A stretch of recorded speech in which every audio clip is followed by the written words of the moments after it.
मनीष कश्यप की माताजी ने राष्ट्रपति को क्या लेटर लिखा है?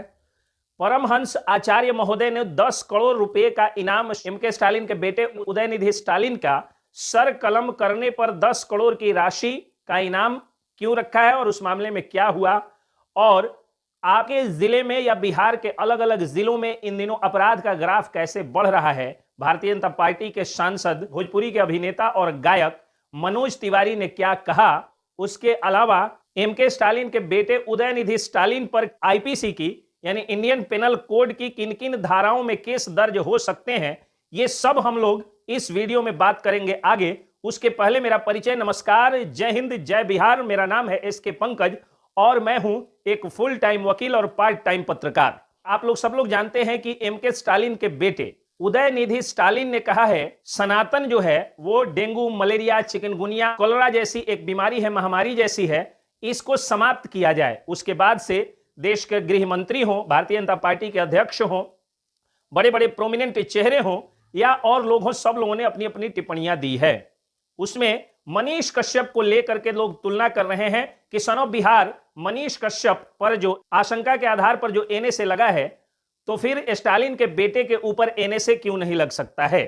ये लोग जो है वो डिमांड कर रहे हैं। इसी कड़ी में बहुत सारे लोगों ने एम.के. स्टालिन के बेटे उदयनिधि स्टालिन पर एनएसए लगाने की मांग की। मनोज तिवारी ने सच तक को इंटरव्यू देते हुए कहा है कि जो पाप मनीष कश्यप जैसे निर्दोष व्यक्ति को फंसा करके एम.के. स्टालिन ने किया है, अब वही पाप उनके बेटे को बर्बाद करेगा और उनके बेटे को भी जेल जाना होगा। क्योंकि दूसरे के बेटे को और खास करके आर्मी जवान के बेटे को जिस तरह से उन्होंने फंसाया है बुरी तरह से एनएसए में, उस तरह से भगवान का न्याय होगा और इनके बेटे के ऊपर भी भारी भारी केस दर्ज होगा।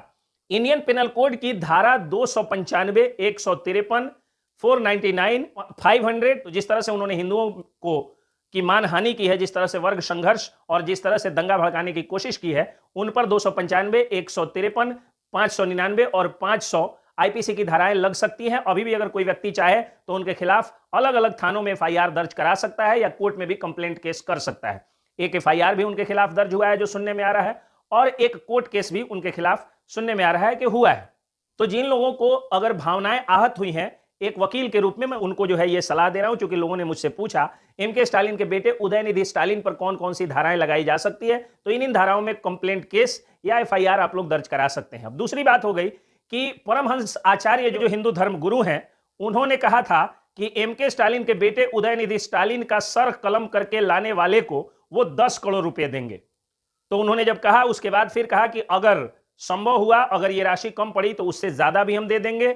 उसके अलावा उन्होंने कहा कि 18 सितंबर को हम खुद जाएंगे और जाकर के सर कलम करके स्टालिन के बेटे का, जो उदयनिधि स्टालिन है, उनका लाएंगे। तमिलनाडु के मुख्यमंत्री के बेटे जो कि खुद तमिलनाडु सरकार में मंत्री है, उनका सर कलम करके लाएंगे।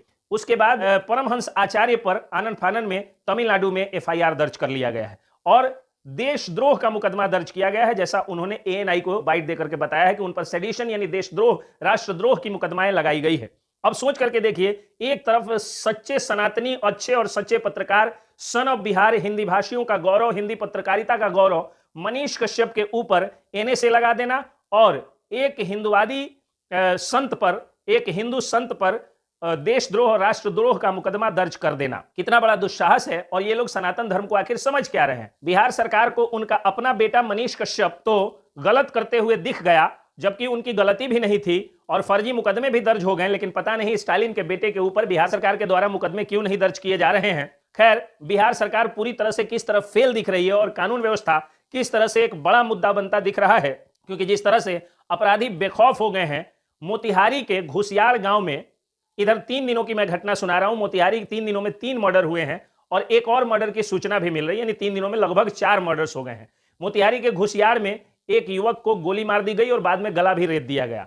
उसके बाद आदापुर पुलिस स्टेशन में एक पंचायत समिति सदस्य के पति को बुरी तरह से गोली मार दिया गया और उनका जो है वो माथा पूरा छेदम छेद कर दिया गया, बुरी तरह से गोली मार के उनकी हत्या कर दी गई।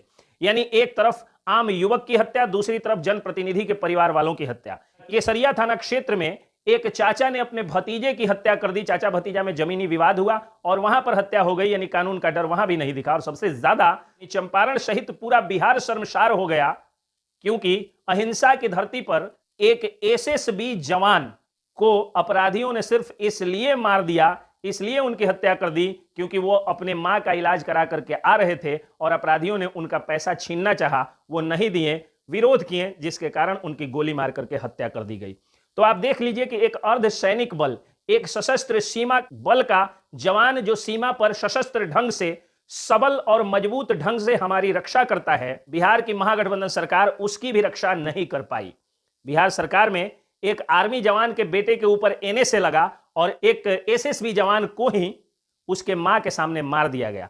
श्री कृष्ण जन्माष्टमी है और श्री कृष्ण जन्माष्टमी पर दो यशोदा माताओं की गोद चंपारण में सुनी है। एक यशोदा माता तो वो एसएसबी जवान की माता जिनके सामने ही उनके बेटे की हत्या कर दी गई, और दूसरी यशोदा माता जिनका लल्ला आज बेउर जेल में है, मदुरई से वापस आकर के बेउर जेल में है। वो लल्ला, वो लाल कोई और नहीं बल्कि सन ऑफ बिहार मनीष कश्यप है। तो इस यशोदा माता ने, यानी मधु देवी जी ने, आदरणीय मधु देवी जी ने महामहिम राष्ट्रपति महोदया को एक पत्र लिखा है और उस पत्र लिख करके उन्होंने मांग किया है कि जब मेरे बेटे के ऊपर फर्जी मुकदमे करके और आशंका के आधार पर एनएसए लगाया गया तो उदयनिधि स्टालिन पर भी एनएसए लगाया जाना चाहिए। मैं वो पत्र पढ़ करके आप लोगों को सुना देता हूं। मनीष कश्यप की पूज्या माता श्री लिखती हैं, सेवा में महामहिम राष्ट्रपति महोदया श्रीमती द्रौपदी मुर्मू जी, भारत सरकार। विषय तमिलनाडु के मंत्री उदयनिधि स्टालिन और बिहार सरकार का पत्रकार मनीष कश्यप के संबंध में। महाशया, मैं मधु देवी जो भारत की एक नागरिक हूं और बिहार के पश्चिमी चंपारण की रहने वाली हूं। मेरा बेटा जिसका नाम मनीष कश्यप है, जो यूट्यूब चैनल के माध्यम से बिहार में पत्रकारिता करता है, जिसने बिहार के मजदूरों के लिए आवाज उठाया था, उसके वीडियो को गलत साबित करके तमिलनाडु के अलग अलग जगह पर फर्जी एफआईआर करके उसके ऊपर एनएसए लगा दिया गया। तमिलनाडु में मजदूरों के साथ जो घटित हुआ उसका वीडियो सबसे पहले तमिलनाडु से ही फरवरी महीने में 15 तारीख से वायरल किया जा रहा था। देश का प्रिंट मीडिया 21 फरवरी से इस घटना के बारे में अखबारों में छापना शुरू किया। इलेक्ट्रॉनिक मीडिया भी इस घटना को फरवरी से ही दिखाना शुरू किया। बिहार के अनेकों बड़े नेताओं ने फरवरी महीने के आखिरी में इस घटना पर प्रतिक्रिया दिया। मेरा बेटा भी इस पर वीडियो बनाया, लेकिन उसने मार्च महीने में वीडियो बनाया और बिहार सरकार से सवाल किया कि आखिर बिहार के मजदूरों के साथ हर बार ऐसा क्यों होता है। उसका गुनाह सिर्फ इतना था और उसके ऊपर बिहार सरकार तथा तमिलनाडु सरकार के मिली भगत से एनएसए लगा दिया गया। अगर मेरे बेटे के वजह से दो राज्यों में टकराव की स्थिति पैदा हुई तो एक मुख्यमंत्री का बेटा जो तमिलनाडु में मंत्री भी है, उस उदयनिधि स्टालिन के बयान पर तो पूरे देश में टकराव की स्थिति पैदा हो सकती है। फिर उन पर एनएसए लगाकर जेल में क्यों नहीं डाला जा रहा है? अगर संविधान सबके लिए बराबर है तो तमिलनाडु के मुख्यमंत्री के बेटे पर भी एनएसए लगाया जाए तथा तमिलनाडु में प्रवासी मजदूरों के साथ जो घटना घटा था उसका सुप्रीम कोर्ट द्वारा गठित स्वतंत्र कमेटी के द्वारा जांच की मैं मांग करती हूं। मैं ज्यादा पढ़ी लिखी नहीं हूं, लेकिन एक फौजी की पत्नी हूं और एक बहादुर बेटे की मां हूं। उम्मीद है महामहिम राष्ट्रपति जी मेरे बेटे के साथ इंसाफ करेंगी और मुख्यमंत्री के बेटे को भी वही सजा दिया जाएगा जो भारत के एक आम नागरिक की गलती पर न्यायालय के द्वारा उसे सजा दी जाती है। देश के महामहिम राष्ट्रपति से इंसाफ की उम्मीद करती एक मां मधु देवी। और संपर्क सूत्र दिया गया है जो मैं नहीं बता सकता हूं, नहीं बोल सकता हूं। तो आप सोचिए कि आज बिहार की दो यशोदा माएं, यानी बिहार के चंपारण की दो यशोदा माएं अपनी सूनी गोद को भरने के लिए आज गुहार लगा रही है। एक का बेटा तो वापस नहीं आ सकता है, उनके अपराधियों को कड़ी से कड़ी सजा दी जा सकती है। मामले में गिरफ्तारी भी हुई है, लेकिन एक मां जिसका बेटा अभी जीवित है, उसका लल्ला अभी जेल की यातनाएं सह रहा है। जिस तरह से द्वापर युग में मां देवकी और पिता वसुदेव भगवान श्री कृष्ण के यातना सह रहे थे, उसी तरह आज एक यशोदा मां का लल्ला आज जेल में यातना सह रहा है और उनकी मां, वो यशोदा मां, महामहिम राष्ट्रपति महोदया से गुहार लगा रही है कि हे मां, आप भी एक मां हैं और मैं भी एक मां हूं। मेरे बेटे को, मेरे लल्ला को, मेरे बिहार के लाल को, सन ऑफ बिहार को के साथ आप न्याय करिए और जो व्यक्ति दोषी है उसके खिलाफ कड़ी से कड़ी कार्रवाई करिए। तो बिहार में आज जो अपराध और हत्याएं हो रही हैं, ये एक जिले की कहानी नहीं है, ये लगभग हर जिले से ऐसी खबरें आ रही हैं। कहीं प्रॉपर्टी डीलर को मारा जा रहा है तो कहीं जनप्रतिनिधि को मारा जा रहा है, कहीं पत्रकार की हत्या हो रही है तो कहीं थानेदार की हत्या हो रही है। आए दिन हत्याओं का दौर बिहार में चल रहा है। इसे रोकिए बिहार सरकार, और सिर्फ मनीष कश्यप पर एनएसए लगवा देने से या मनीष कश्यप पर मुकदमे दर्ज कर देने से और सारा का सारा सिस्टम मनीष कश्यप के पीछे लगा देने से नहीं चलेगा। थोड़ा बालू माफिया, भू माफिया, गुंडा माफिया, इन लोगों के पीछे भी जमीन के दलाल, हथियारों के तस्कर, इन लोगों के पीछे भी थोड़ा पुलिस लगाइए, शराब माफियाओं के पीछे पुलिस लगाइए और पत्रकारों के साथ न्याय करिए। ये हमारी एक आम जनता के रूप में, आम नागरिक के रूप में एक गुजारिश है। जय हिंद, जय बिहार।